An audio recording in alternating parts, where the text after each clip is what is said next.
Hi, and welcome to Open, the show that opens the Bronx and the rest of the world to you. I'm Brittany Aubain, filling in for Kibben Aline, and today we'll update you on what's happening in and around our borough. Coming up, there are many reasons to purchase a home right now, despite current mortgage rates and limited housing inventory. The Deputy Chief Economist and Vice President of Research for National Association of REALTORS shares more on their report. What are the resources that homeowners and buyers can use to help make the right decision? Then we take a look back at an interview from a few months ago where we got to sit with the deputy editor of Future Perfect for Vox, who shared more about how pervasive discrimination against Black people affects people's everyday lives. What could you have missed from this interview? After that, the Isabella Center for Rehabilitation and Nursing Care is calling out for volunteers to participate in their friendly visiting program. We are joined later by the Director of Social Work for MJHS Isabella Center for Rehabilitation and Nursing Care to tell us more. What are the benefits of having a program like this for the people in the community? And finally, there is a new report that gives us an insight as to why young people are carrying guns. The research director and the community research coordinator for the Center for Justice Innovation shares more on their discovery. What inspired this report to explore why young people are carrying guns? So stay tuned, all this and much more is headed your way because we're now officially open.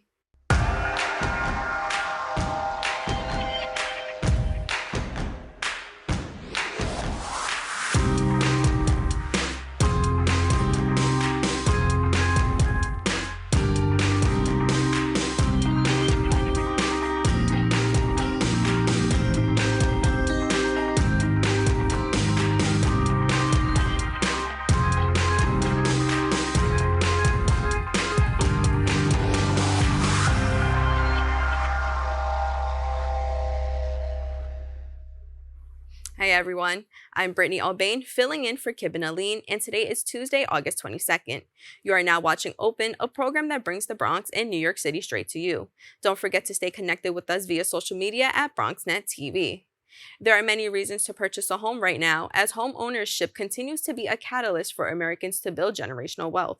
Let's turn to an expert with insights on the real estate outlook for the remainder of the year, and is now still a good time to invest in home ownership? Joining us from Chicago to discuss at the Realtor Leadership Summit is Jessica Lautz, Deputy Chief Economist and Vice President of Research for the National Association of REALTORS.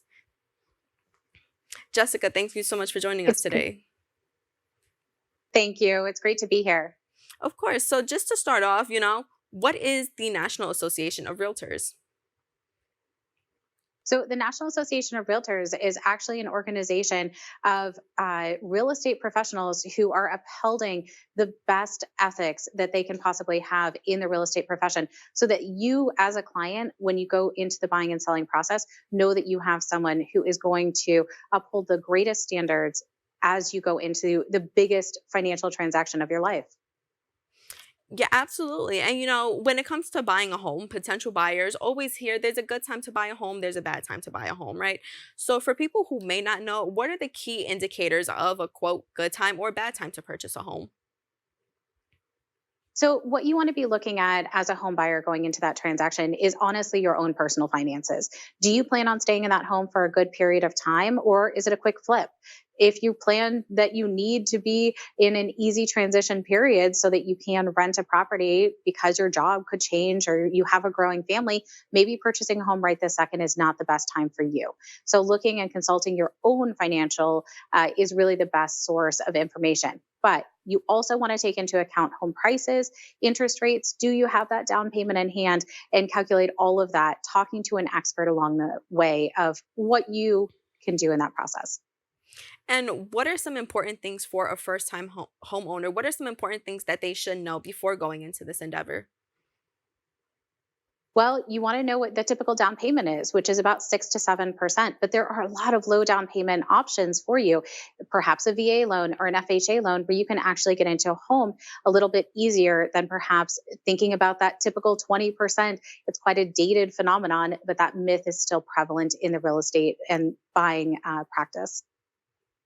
Absolutely. And many in our audience are contemplating whether it's a good time to buy a home, as we mentioned, or to sell a home. So currently, what are the trends that agents are seeing and what can we expect for the remainder of 2023 and 2024? So I think the good thing to know right now is that home prices are moving up in your local area. There's a lot of demand. There's a lot of people who want to buy a home right now. On the flip side, though, inventory is really tight. Home builders have not been building, and we need more inventory out there for young adults who are coming into peak household formation. So unfortunately, when we see the limited inventory situation, we're actually seeing that the typical seller is actually receiving 3 offers for every home that's listed, and they're typically moving 33% of homes are moving actually more than the asking price. Wow. And, the NAR recently released its second quarter Metro Home Prices report. Can you give us some insights from that report? In your local market, what we're actually seeing is that home prices increased on an annual basis 1.3%. And now we do see the median price of homes in your area is $629,000. Now, I have to say that that's the overall area. And so we know that each zip code and local block area could have very vastly different home prices. And purchasing a home is typically the largest financial transaction a person will ever experience in their lifetime. What type of return on investment has middle income homeowners seen in the last decade from this investment? We typically see that the typical owner stays in their home for about a decade. And over that course of time, we're actually seeing that they're gaining about $200,000 in housing wealth. Now, that's looking at a nationwide scale. So we know that each local market, again, down to that block level or even zip code level, is going to have different price gains than you may see in other areas of the country. And as we just mentioned how important it is purchasing a home and just how large of a transaction that is. What are some concerns or hesitations that first time homeowners or buyers currently have? What do they come to agents with? So the biggest problem that we're seeing right now for first-time home buyers is that the share is lower than we traditionally have seen in the housing market. In fact, first-time home buyers are the lowest share that we've seen in the last 41 years. And the major reason why is saving for a down payment. It's getting that money together to be able to enter into a housing market where home prices have continually gone up really for the last decade. And so we're seeing the struggles that they're facing, whether that's because of student loan debt or childcare costs or just looking at higher rental costs. It's harder to save for a down payment unless you have that generational transfer of wealth. And that's really the biggest concern that potential first time buyers are facing. Yeah, absolutely. And I also mean, even just coming out of COVID in general, people are trying to get back on their feet. So when it comes to them buying a home, what does that look like? And what should that saving process potentially look like? What is your advice on that? Honestly, I would say go to your local mortgage broker, go to your bank, and really consult the experts who can help you along in that process. It may actually be closer in reach than you think it is, just because we know that those myths are quite pervasive in the real estate market, that you need that 20% down, but really you may be able to get in there with a VA loan or a FHA loan at a much lower down payment. And with generally higher interest rates than a year ago and a housing inventory shortage, what advice are you giving to your clients looking to buy a home in this market?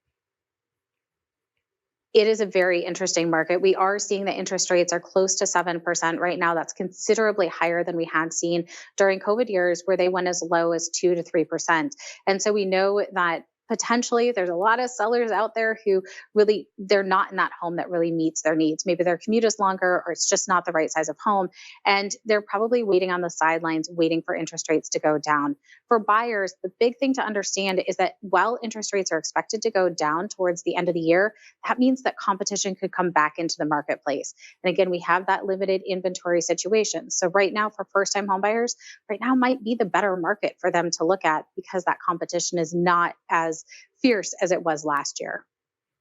Absolutely. And what are some resources that any homeowner or potential buyer can use to help make the right choice?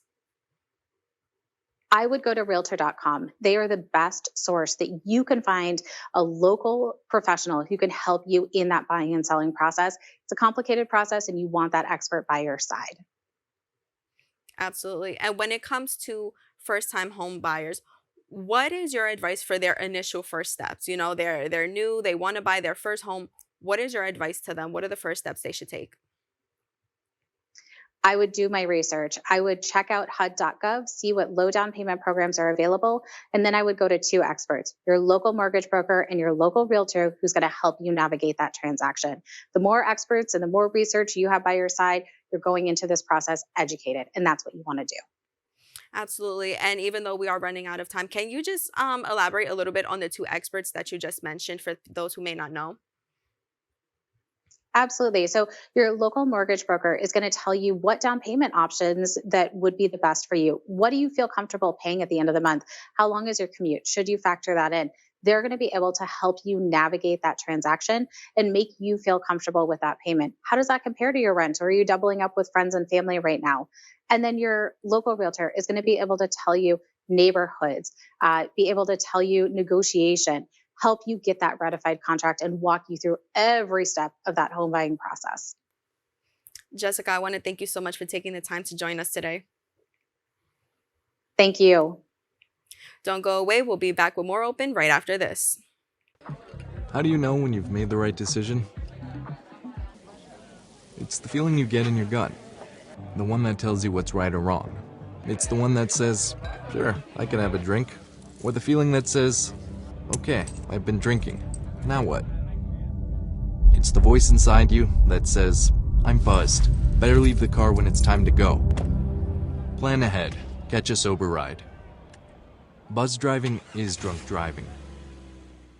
I'll see ya. After a basketball game, a black teenage boy, Brandon, reads his texts in his family group chat. Auntie Flo, congrats on the big win. Mom, that's my baby. Brandon replies, thanks y'all. In a park, his sister Maya texts, where are we celebrating? Dad replies, home. Mom texts, I got dinner going. Auntie Flo replies, ooh, I can't wait. Then receives a FEMA flood watch text alert. She texts the family, anyone see that weather alert? We need a plan to stay safe, especially after last year. Ready has a list of resources at ready.gov/plan. In his workshop, Dad sends a photo of emergency supplies and texts, looks like we need flashlights and batteries. Leaving a store with a shopping bag, Brandon replies, I got us covered. Mom texts, I'll check in with Grandma and Papa. Maya texts, thanks Auntie, feeling good about this plan. Got some batteries. Auntie Flo replies, love y'all, we gotta stay safe. Later, the family feel like he gets on every time I see you. Stay connected. Plan for that. Ready.gov/plan.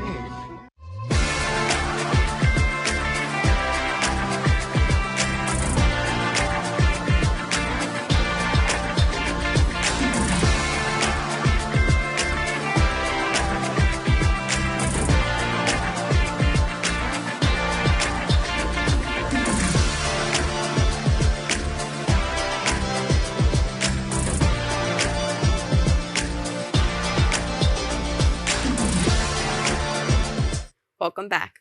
We would like to take this time to look back at this interview with Izzie Ramirez, the deputy editor of Future for Vox. We sat down with Izzie to speak about her research about pervasive discrimination against Black people. What was the inspiration behind exploring anti-Black racism and discrimination in the way it looks for Black people in America? Right. So Vox had this awesome collaboration with an all-Black newsroom, capital B, and we really were looking at, a lot of follow-up from what has happened with George Floyd. All of these discussions have been mounting for so long, and we really wanted to look at all the different facets of discrimination, whether it's health discrimination, monetary discrimination, all of these sorts of different ways that discrimination can impact your life. And that was kind of like the impetus behind it. But for our piece specifically, we'd been in touch with researchers at the University of Chicago, and they had accrued like this insane body of work, like about 50 years of studies, around like 40 plus studies that looked at all the different ways that discrimination is really pervasive for Black communities. And we, dug through and wrote the piece. Now, I'm really glad you mentioned that there was so much study that goes behind it, because in the article you talked about how it's a challenge to call out discrimination and how it's sometimes hard to prove. Can you expand on that idea and how finding this research helped, with writing this article? Yeah, so the big thing that we really wanted to focus on is, discrimination is hard to prove in the sense that you never really know what's in someone else's brain when it happens to you. Like, let's say, you're up for a promotion and you didn't get it. It's kind of hard to say, oh, it's discrimination, right? Mm-hmm. Unless it's, obviously very blatant, aggressively in your face, right. Which, not very fun. And, Black and brown folks, this is something that we know deeply, intrinsically, but there's like the benefit of having like the evidence, since there's oddly this debate about whether or not it is discrimination, which I find really fascinating, where like most academics are like, no, like this is like, we have all of these studies, like it's proven time and time again, like whether it's through correspondence studies or different types of study work. But that was kind of the big thing about the piece, was just like discrimination can be hidden. And a lot of the folks that I spoke to for it were just like, you know, sharing their stories with me. They, like, I talked to maybe like 16 folks. Not everyone made it into the piece, but they were just like, you know, I will never know. And it like is driving me up the wall that I will never know. Right. Yeah. Now, I really want to touch on the fact that you mentioned George Floyd earlier. I was very surprised that even after George Floyd, there were people that were still maybe in denial about the presence of discrimination. It seemed like after that moment happened in our history, like we were moving forward, or like people were starting to understand.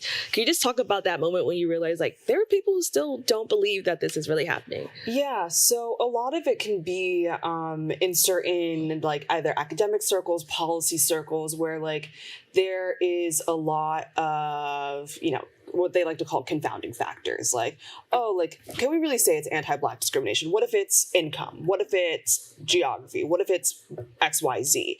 And all of these studies, like they were conducted in like all sorts of parts of America. Right, like there was one study that even used like cell phone pings for like to look at voting and like how long it would take for folks to vote depending on where you live, if it was like an all Black community, etc.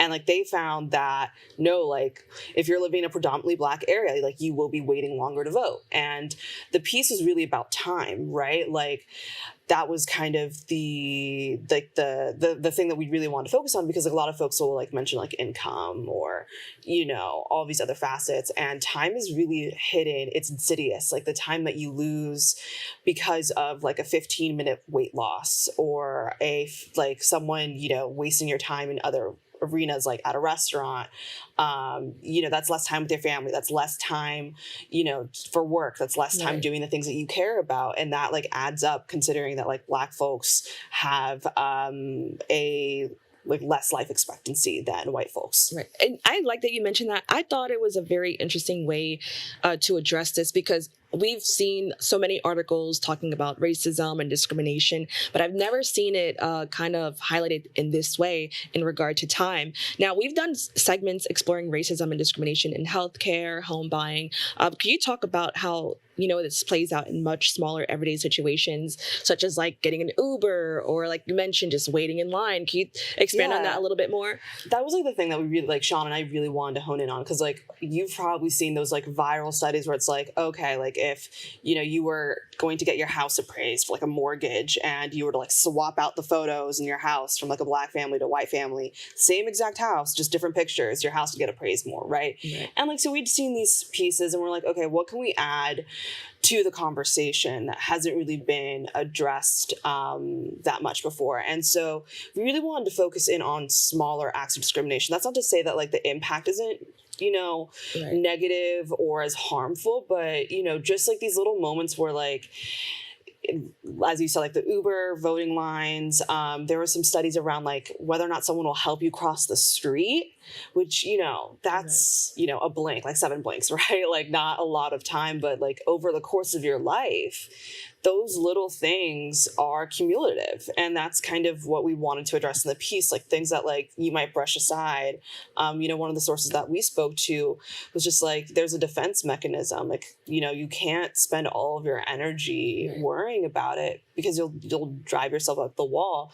But at the same time, like you are losing like time in your life. Right. I love that you mentioned it, because sometimes I'll go to the doctor and I'm like, this is taking way too long. Like, you know, I'm like, I'm just here to get my teeth cleaned. And like, if my appointment's at 3:30, I'm not getting seen until 5:30. And, you know, like you mentioned, you don't want to say like, is it because of the area that I live in? Is it because everybody, you know, tends to look a certain way? But I mean, it's really great that there is like research to support this. Can you talk a little bit more about the research that was conducted that provided proof that people it just wasn't in their head. Like they actually are experiencing what they think they're experiencing. Yeah. So the folks at UC were incredible. You know, they'd actually been in contact with Vox for like I think a year, sending us all of these like data, and Sean was really like the big brain, like calculus guy when it came to like sifting through the studies. But like what we were looking at was just very much like, what can we tell via charts? What can we, support through our like anecdotes and the story of the folks that we talked to? And, what are like some of the most like surprising studies? Because again, like there's like the resume study where, like if you have like the same, these are called correspondence studies, right? Like you have like the same exact resume, but like the names are different, right. And you look at response rates. There are some studies that we looked at that were specific for finding housing, which like the rental market one I thought was really interesting. Because again, like most folks see stuff for like buying houses, but we're in New York City. I don't know who owns a house. Right.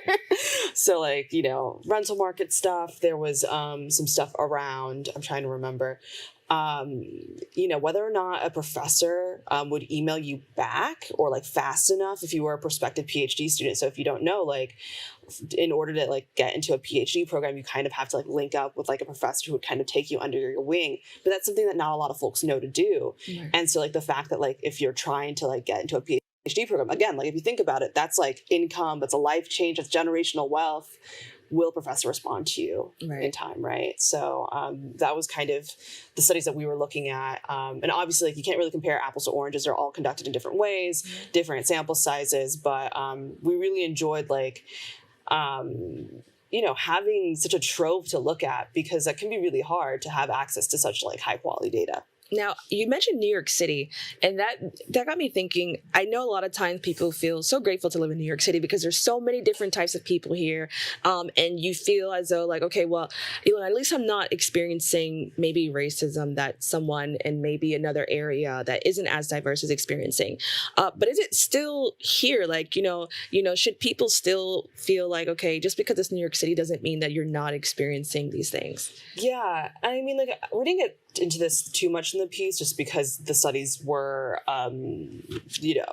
across the nation, right? But yeah, I would say that discrimination is insidious. Like I don't know how much you can keep your eye out, just because again, like it is hard to know, right. But I think it is something to like think about, like as you're conducting your own life and like advocating for other people. Like a woman that I spoke to, Keisha Orr, she's the lead of the piece.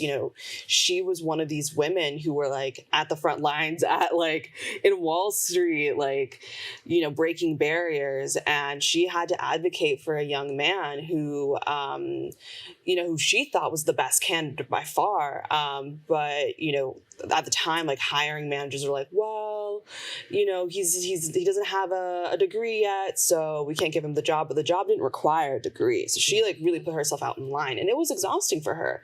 It was really, really exhausting, and she worried about him a lot even after he was hired.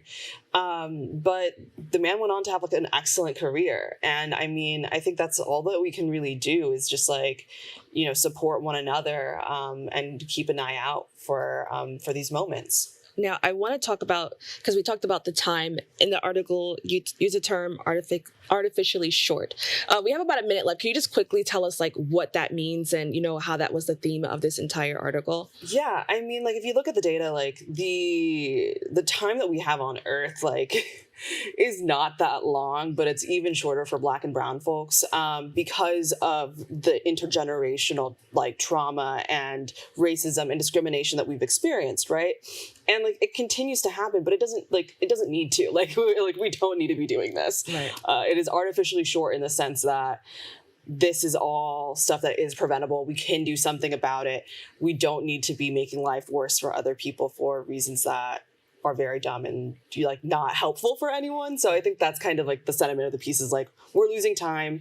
It hurts individuals, but also hurts society. Like we're losing out on so many great ideas, so many great people and experiences because we're just wasting time. Right. Well, I totally appreciate you coming here and having this conversation. Like I said, I've never seen racism be viewed at or explored in this type of way. I thought it was very new, and it was just like really interesting to read and to be like, I think I know what you're talking about here. So I appreciate you taking the time to come with us and talk about this. Well, thank you for having me. We'd like to thank Izzie for joining us to discuss the matter of this issue that is still lurking around in the modern world. Stay tuned, we have more open for you right after this. Come on. Yeah. Come on. Yeah. Yeah. Yeah. Woo. You're not going to get it all right. Just make sure you nail the big stuff, like making sure your kids are in the right seat for their age and size. Yeah.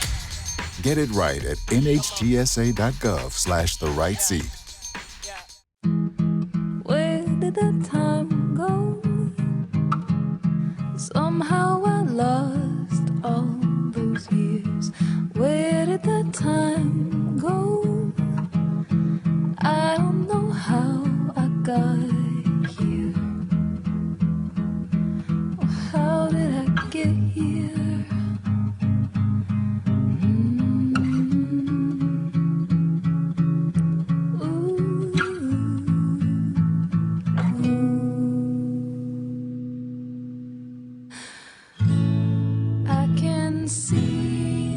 You've done the hard part. You quit smoking. Now do the easy part and get scanned for lung cancer. If you smoked, you may still be at risk, but early detection could save your life. Talk to your doctor and learn more at savedbythescan.org.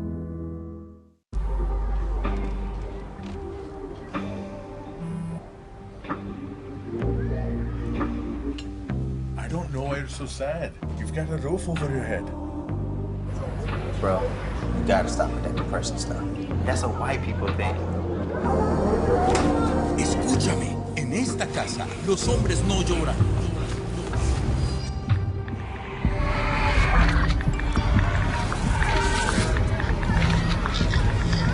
You alright? It just feels like it's coming from everywhere. Do you want to talk about it? Thanks for hearing me out, bro. Appreciate it. You can talk to me if you're feeling sad. Whenever you need to talk, I'm here, okay?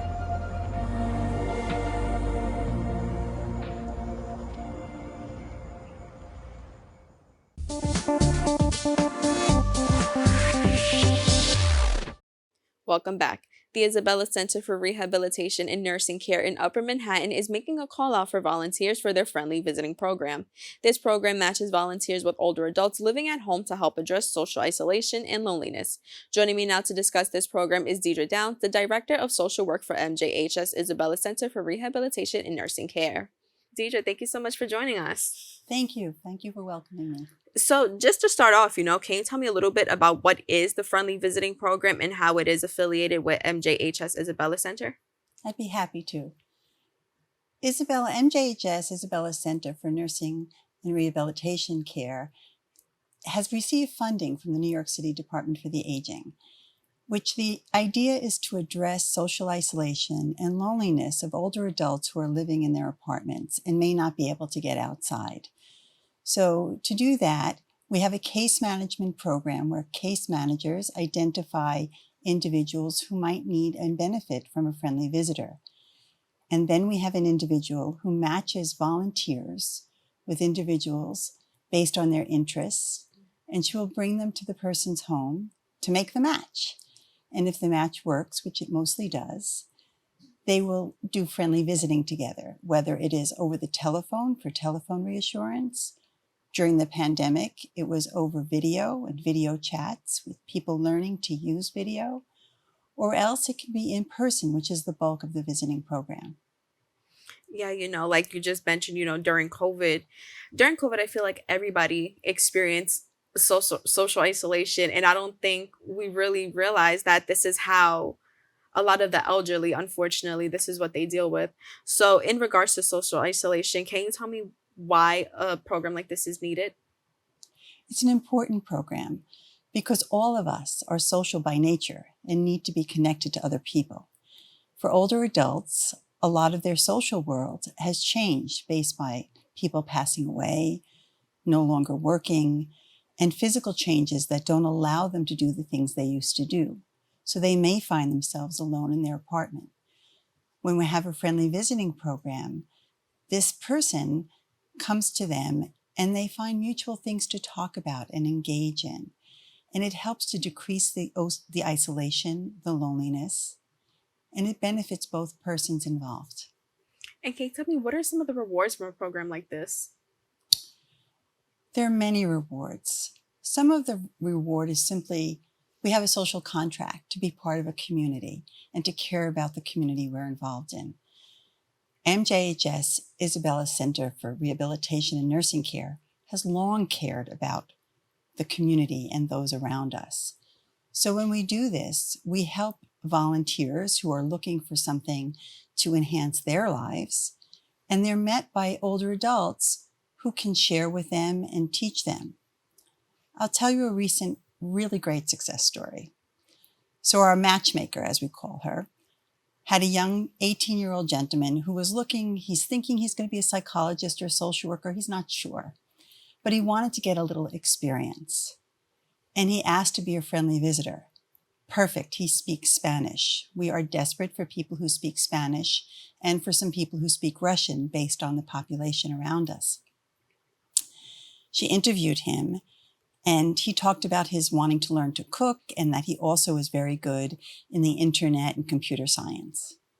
She brought him over to meet this individual, and at first they were both a little hesitant, but she did some quick questions like an icebreaker, got them to talk to one another. Eventually, the older adult taught him how to cook, and she learned how to use the internet. She learned how to use the tablets. The New York City Department for the Aging gave out tablets during COVID. So he's going off to college, and they will continue to FaceTime and be connected to one another. So it's a benefit for both people involved, and a wonderful thing for the matchmaker who feels good about the match that she made. Oh my God, that's so amazing. It's a great story. It is. It really, really is. Because, I wanted to ask, what were the benefits to both sides? But you very much just beautifully explained it with that story, But also, when it comes to this, when it comes to the matchmaker in particular, how exactly does she do the matchmaking? Is it a compatibility test that a lot of us took as kids? What is that process like? It's a great question. What she does is she interviews people she puts out flyers all over the community.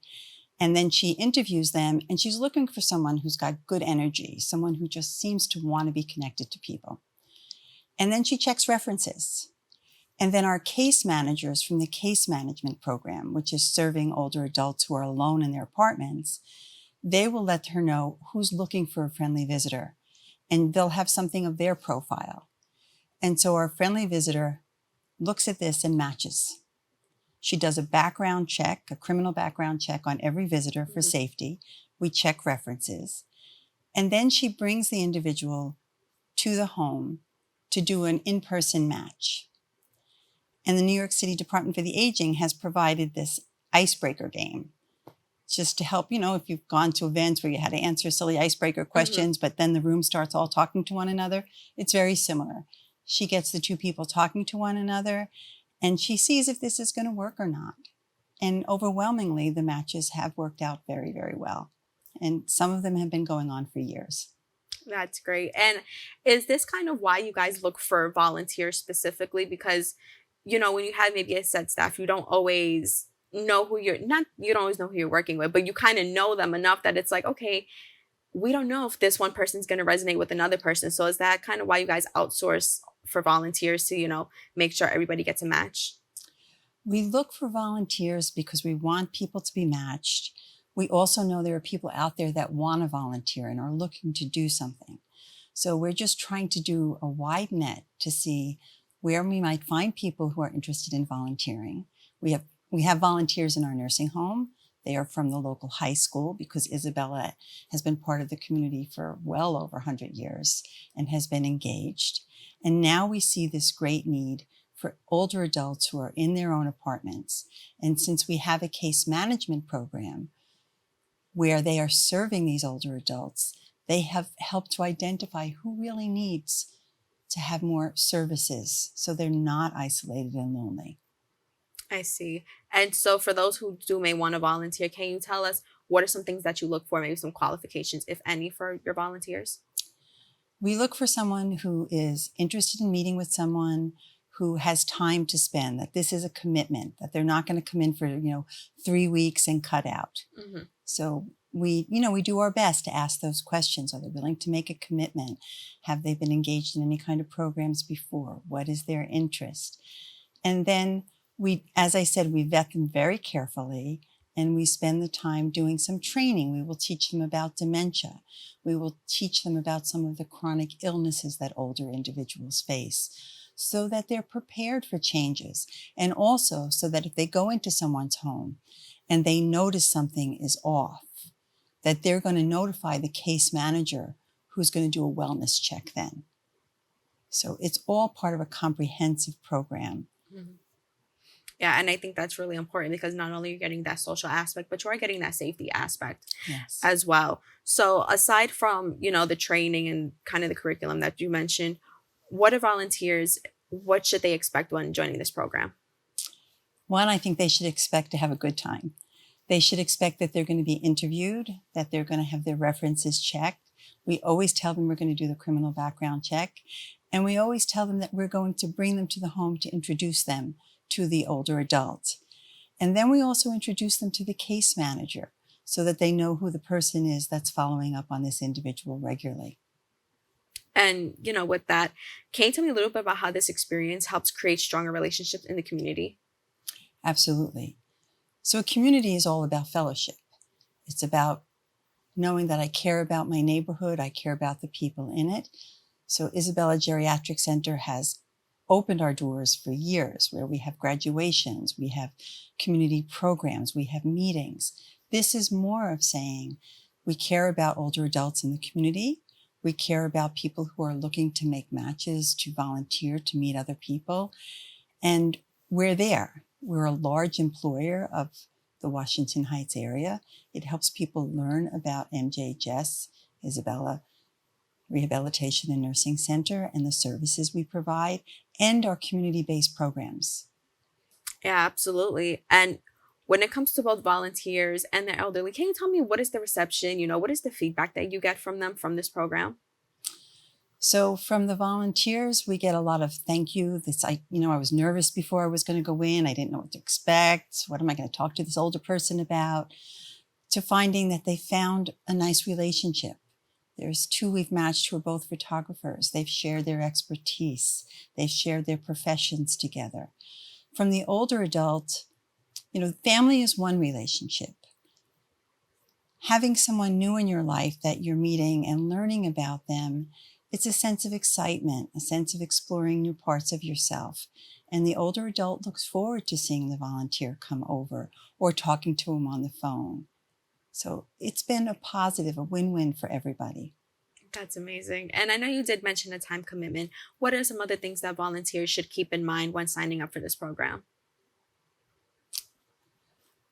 Yeah, I would say that that the older person is looking to connect with them, that idea of being respectful. You're going to call somebody before you go over. You're going to make appointments, and that you know your boundaries. And that's part of what is taught in the training before they go in to what is their role. And their role is to be a friendly visitor. And anything beyond that they're going to refer to the case manager, who's going to step in as a social work professional and help where needed. I think that's amazing. And Deirdre, I have to go back to that story that you mentioned earlier. I think it was so beautiful, and I think it shows just how beneficial this program is. Sometimes a lot of people don't see it as you both can learn something. They see it as, okay, well, a volunteer is going to help, to kind of spend some time, but you don't see anybody, they may not seem to be getting anything out of that. So I really thank you for sharing that story. And more importantly, I thank you for sitting down with us today. Thank you for having me here. I would like to say, if anyone's interested in volunteering, or if there's an older adult who needs case management, please go to mjhs.org or call 212-342-9735. Thank you very much. Thank you so much. So again, if you would like to learn more about this program, please go to their website at www.mjhs.org. We have to take a quick break, and we'll be back with more Open right after this. did the time go? I don't know how I got here. You've done the hard part. You quit smoking. Now do the easy part and get scanned for lung cancer. If you smoked, you may still be at risk, but early detection could save your life. Talk to your doctor and learn more at savedbythescan.org. You can talk to me if you're feeling sad. Thanks for hearing me out, bro. Whenever you need to talk, I'm here, okay? We all know what it's like to feel alone. But it just takes one new connection. Want to get out of here? To empower many. This is unbelievable. It doesn't take a superhero to bring forces together. We all have the power to reach out. Let's go! And help someone feel like they belong. Pretty cool, huh? We are stronger together. COVID-19 has changed how we spend weekends with the girls. Now it's time to take the first step that lets us get back to brunching instead of late-night munching. Before we can safely come together, we need the facts. As COVID-19 vaccines become available, you may have questions. Should I get it? Is it safe? Should I wait? It's okay to have questions.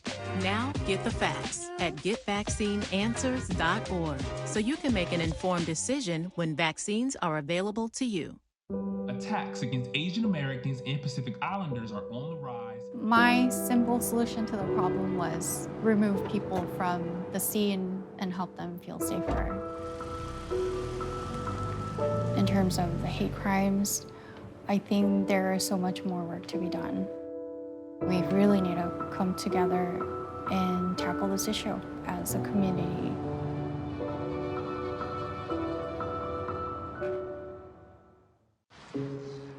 Dear moms and dads, what you have achieved here today is going to help us and our futures.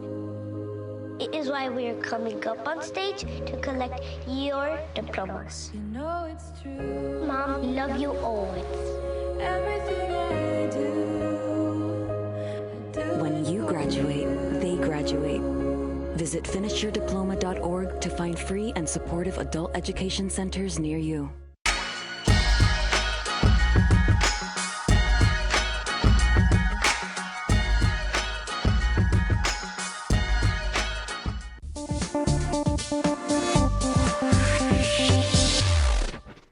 Welcome back. A new report titled "To Battlefields, Ops, Cops, and NYC Youth Gun Culture" gave young people a safe space to talk candidly about why they carry guns. This study of more than 100 young people in Crown Heights, Brooklyn, identifies their fear for their own lives, for their loved ones, as well as the overwhelming factor behind their decision to carry a gun. Before we meet our guests, let's take a look at a clip about this report. Ops is a lingo that we use for opposition in the street, right? Which means enemy. And cops is also, it's like they are an enemy in such way that our youth who speak about them in our study view them as. Particularly following the murder of George Floyd and some of the things in the summer of 2020, we've really tried to reframe and expand how we're thinking about public safety and what public safety means. The information that people are working with, particularly things around how guns work within cultural context, how guns fit into the overall fabric of people's lives, is just missing. The only way really to understand how young people are interfacing with weapons as a starting point is to start talking to them. Joining me now to explain this report is Rachel Swaner, the Research Director for the Center for Justice Innovation, and Basaime Spate, the Community Research Coordinator for the Center for Justice Innovation. Thank you both so much for joining me today. Yeah, thank you. So, Rachel, to start off, can you just tell our viewers about the Center for Justice Innovation and the work that you do? Sure. The Center for Justice Innovation is a nonprofit organization that's over 25 years old that is uniquely positioned because we work in and with the criminal legal system actors and with and in communities impacted by the criminal legal system, and we work around safety and justice issues. So we do three primary things. One is we do direct service programming, where we work within the courts to kind of reduce the use of unnecessary incarceration. We work within communities around community gun violence prevention programs. We have reentry initiatives and other programs to help communities thrive. The second thing that we do is training and expert assistance, where we have experts that go out around the country and share some of the lessons we learned here in New York City, and also help them facilitate processes in their own communities to develop innovative strategies to address justice system issues that are responsive to their local needs. And then the third thing that we do is research and evaluation. So Basaime and I are on the research team, and within the research departments, we do two separate things. The first is evaluation. So we look at different programs and policies that have been implemented that are related to the criminal legal system and to justice issues. And we see what impact did these have on individuals who were impacted by the program, that went through the programs, or communities or systems, what impact and what change has happened because of these programs and policies. And then the second thing that the research team does is we go into different communities and we try to understand community needs, and we try to understand populations vis-a-vis specific issues before anybody goes and develops programs and policies about them. So that way, hopefully when they do, they're informed by research and they're more likely to meet community needs. And can you tell me a little bit about the inspiration behind the organization, and also why this organization chose to explore why young people are carrying guns? Sure. So as I mentioned, one of the things that we do is before programs are developed or policies are developed, we try to understand the population. So we really wanted to understand why young people are carrying guns. Johns Hopkins recently put out a report that showed that young Black men make up only 2% of the US population, but are 38% of the homicide victims in the gun violence homicide victims in 2020. And for Black teenagers ages 15 to 19, in 2020, over half of them that died by gun violence. So we really feel like this is a really important issue, and a lot of traditional policy measures that are meant to address gun violence, like background checks and aid restrictions on purchases, which are all really, really important, aren't necessarily going to impact the populations in some of the communities that we serve, because most of these young people are getting their guns not through the legal economy. So we really wanted to understand, how do we protect these young people from gun violence, and what do we need to do? So we need to talk to them directly. Absolutely. And speaking of that, Basaime researchers interviewed 103 gun carriers. Can you tell me a little bit about the demographic of who they interviewed? Okay, so what we looked at was young men between the ages 14 to 24 who's involved in gangs and who had carried a gun in the past year. Majority of our study out of 103 was mostly Black males, and our age range between that was 15 and 24. And, a major finding of the study reveals that young people carry guns out of fear of two groups in their lives, cops and ops. Can you explain a little bit more on this finding? Yeah, so what we have discovered and what we have seen, what our participants were saying, was that the overwhelming factor is fear. Fear of their own death, fear of their family members, and also at the same time not feeling protected by the police, also feeling threatened by them. So this came out to be the overwhelming factor of why they're carrying guns. Yeah, and when I was reading a summary of the study, one factor did mention impression and intimidation. So trying to impress people. Do you think that this is more to impress other people? Do you think it's more of a tactic to intimidate somebody else so that way they don't get attacked first? No. What we have discovered really is how participants talked about it. And also what came out of that was one of our major findings was 4 gun carriers, right? Mm-hmm. So one's that carry for protection, one that's carried for image, one that's carried for hustling, and one that's just your shooter, right? Mm-hmm. So the one who's carried for image is more or less like how we describe it. It's like someone who's just doing it off because of the culture or what they think that narrative is, as he was speaking of, right? But then you have the one who carries for protection. Because of his, he knows the state of his environment, he knows the fear factor, he knows how police is and not feeling unsafe, so he carries that just for his protection. And then you have the one who carries for hustling. He does that in fear of protecting of his money, right? Protecting from other robbers that may come about. And he does that just, again, for his protection of his money. But then you have your shooters, who are participants who say it's a very low scale of them, but they only come out when they perceive a threat, and they will shoot on that. And the shooter, and our reporting how they break that down, is always in offense mode. So.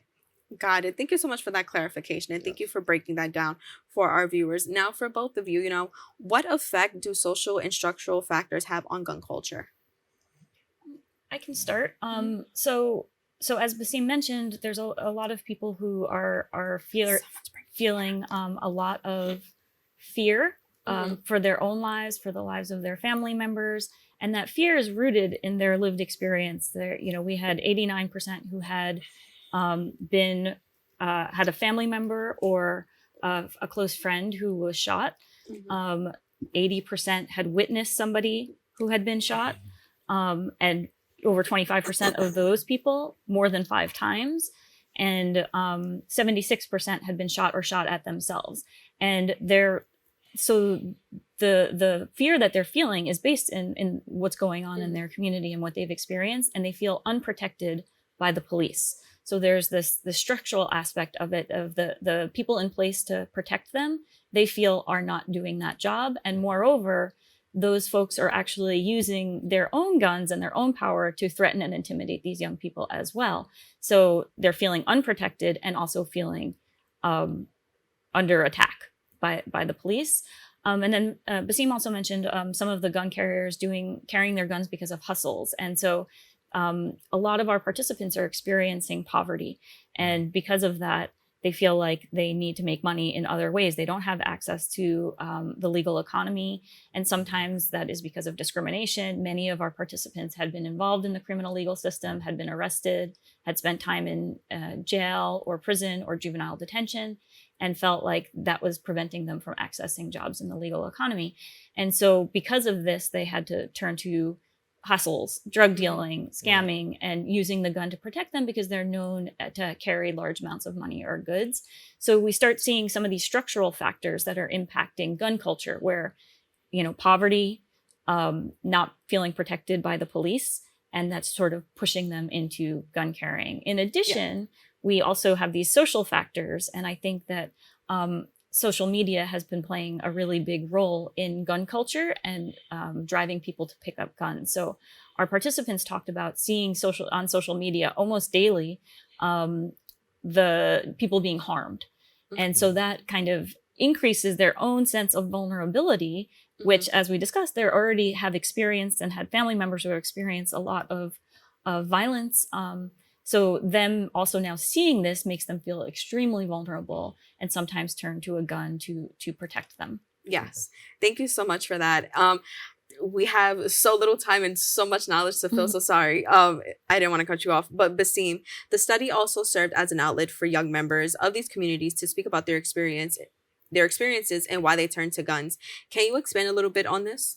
Yes. I think for this report here, and the research method that we took was participatory action research. So it allowed guys like me who has the lived experience of the said topic and has the credibility and the respect in the neighborhood to be able to talk with participants. We have like deep depth relationships over years where participants are able to come in and we teach them research, and those the ones, like what I'm talking about is the ones who we brought on to do interviews, right? The ones who was pulling triggers and who are part of these street networks, right? And bringing them in and taught them research method and research skills, and put them out there and let them interview their own neighborhood and their own people where they wouldn't be questioned in a way of about how the culture question these type of things, such as research coming in these neighborhood, asking these different type of questions in the form that they in. A lot of them was would suspect that you're snitching or something like that, right? So the reassurance of that and being vulnerable to be able to tell their stories in this form of research method, PAR, that allows us to do it, which is different from an academic coming in who don't have the lived experience, who don't have the knowledge of the community and how that mindset works or whatnot. So to gather that information and data to be able to put it out there in a respectful and honest manner. Absolutely. And, we're coming up on 1 minute left in this segment. So to close us out, can you tell us a little bit about what recommendations you would have for policymakers, funders, and community-based violence prevention programs that want to reach and serve the same population that you did in this study? I have one. One from our study is